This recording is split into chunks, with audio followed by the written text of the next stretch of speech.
Firefighters rushed to a house on a quiet Kent street. But when the smoke cleared, what they found inside shocked everyone.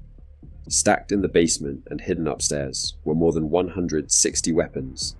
Machine guns, submachine guns, assault rifles, even a Russian AKM-47, some loaded, some illegally reactivated. And the man behind it all?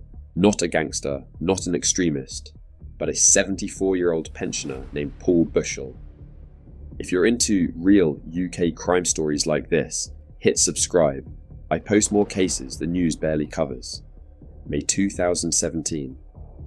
Paul Bushell and his wife were at a friend's 70th birthday lunch when the message came. Their house in Nelson Road, Gillingham, was on fire. Bushell's reaction wasn't panic about his home. It was fear about what was inside. He turned to a friend and said, "I have done something wrong. I am in a lot of trouble. I need to get away before the police get me." Because he knew what the fire brigade would uncover. Down in the basement, firefighters stumbled across a room that looked more like an armory than a suburban home. Against the walls and piled on tables were military-grade weapons. A 9mm Stenmark II hybrid, a .303 British caliber machine gun, an Armalite AR-10 rifle, an RPBM-10 submachine gun, a Commando semi-automatic pistol, and a Russian AKM-47. Dozens more were crammed into drawers and cupboards. At least 2 were found loaded. Ammunition was scattered across the floor. The search took police 4 days to complete. Neighbours were stunned. Bushell wasn't a criminal in their eyes. He was eccentric, obsessive, but quiet, ordinary. In reality, his obsession had lasted half a century. The son of a firearms instructor, he had collected weapons since the 1960s. Like his fascination with antique clocks, he spent years taking things apart and putting them back together. But this wasn't harmless tinkering. Police later found blueprints on his computer showing how to reactivate decommissioned guns. He bought parts at arms fairs. He built up knowledge of how to strip, repair, and rebuild firearms. Weapons meant to be ornaments were turned back into live rounds of war. Family members later described him as eccentric. He kept parts of the house off limits, even to his wife. At times, he admitted loading ammunition because he could. And on occasion, he even fired some of the weapons inside the home. Judge Philip Statman described the risk in stark terms. "These are grave offences. You knew what the law required, and you chose to ignore it. The risk to the community was very considerable."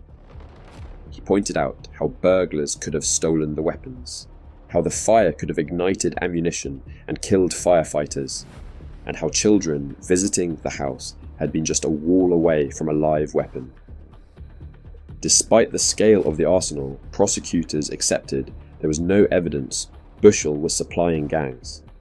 He wasn't part of organised crime. He wasn't an armourer to militants. This was an obsession, but an obsession that broke the law and put others in danger.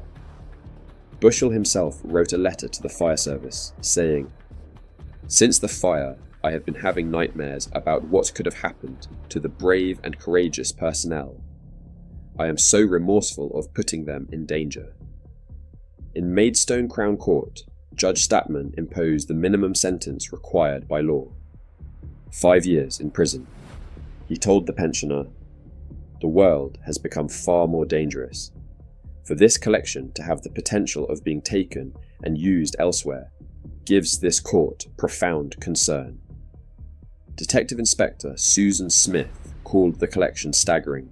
She said, "If these weapons had got into the wrong hands, the consequences would have been catastrophic."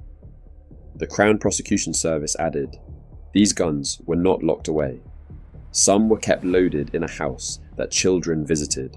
The possible consequences were obvious and serious." Paul Bushell wasn't a gangster. He wasn't an extremist, but his case shows how obsession can cross the line into criminality. One fire was all it took to uncover his secret. and what it revealed was one of the largest hidden stockpiles in Britain. Sometimes the most dangerous collections aren't overseas. They're sitting quietly in the basement next door.